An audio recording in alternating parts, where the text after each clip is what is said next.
அஸ்ஸலாமு அலைக்கும். நம்ம இன்றைக்கி பண்ண போகிறது மெதுவடை. மெதுவடை எல்லாருக்குமே ரொம்ப பிடிக்கும். பண்ணதுக்கு உளுந்து 2 மணி நேரம் ஊற போட்டு நான் அரைச்சி எடுத்திருக்கேன். ஒரு கைப்பிடி அளவு சின்ன வெங்காயம் எடுத்துக்கிடுங்க, கட் பண்ணி வச்சுருக்கேன். ஒரு சின்ன துண்டு இஞ்சி எடுத்துருக்கேன். நல்ல மிளகு 2 ஸ்பூன் எடுத்துக்கிடுங்க. இஞ்சி சின்ன ஸ்பூனுக்கு 2 ஸ்பூன் எடுத்துக்கிடுங்க. பச்சை மிளகு 2 எண்ணெய் எடுத்திருக்கேன். ஒரு ஸ்பூன் உப்பு எடுத்திருக்கேன். 2 ஸ்பூன் அரிசி மாவு எடுத்திருக்கேன். முருங்கைக்கீரை நமக்கு இப்போ ரொம்ப முக்கியமானது. நோம்பானதுனால நம்ம பொரியல் எல்லாம் வச்சு சாப்பிட முடியாது. அதனால் ஒரு கைப்பிடி அளவு எடுத்துக்கிடுங்க. சின்ன வெங்காயம் போட்டுடலாம். அரிசி மாவு போட்டுடலாம். பச்சை மிளகா போட்டுடலாம். குழந்தைங்க உண்டுன்னா நீங்கள் பச்சை மிளகா போட வேண்டாம். மிளகு போட்டுடலாம். இஞ்சி போட்டுடலாம்.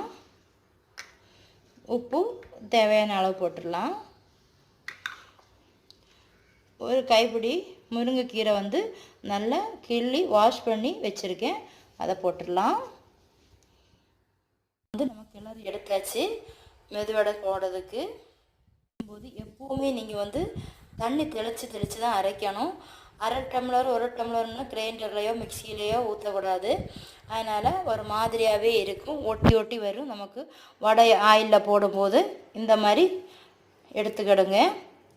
அப்போந்தான் நமக்கு போடுறதுக்கு நல்லா ஈஸியாக இருக்கும். வச்சு ஆயில் விட்டு வச்சாச்சு. கோகோனட் ஆயில் தான். இனி நம்ம வடையெல்லாம் போட்டுடலாம். லைட்டாக தண்ணியில் கையை வச்சுக்கிடுங்க. வச்சுட்டு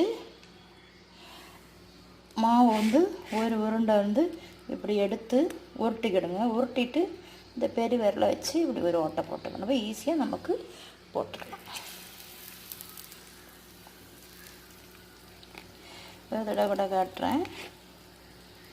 இந்த பெரிய விரலை வச்சு இப்படி ஓட்டை போட்டுக்கிடுங்க.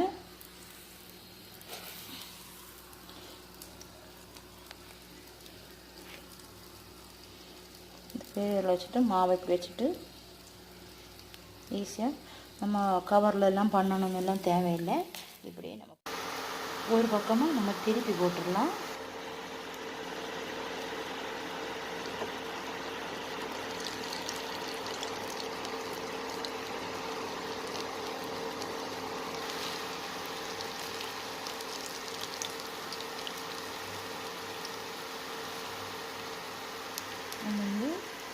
இப்போ நோம்பானதுனால நமக்கு மெதுவடை எல்லாம் சாப்பிட்டா நல்லா இருக்கும்னு தோணும்.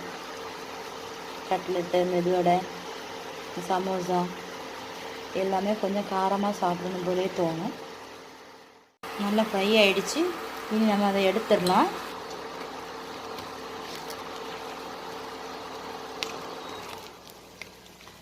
ஒரு தடவை கூட நம்ம திருப்பி போட்டுட்டு அதை நம்ம எடுத்துடலாம்.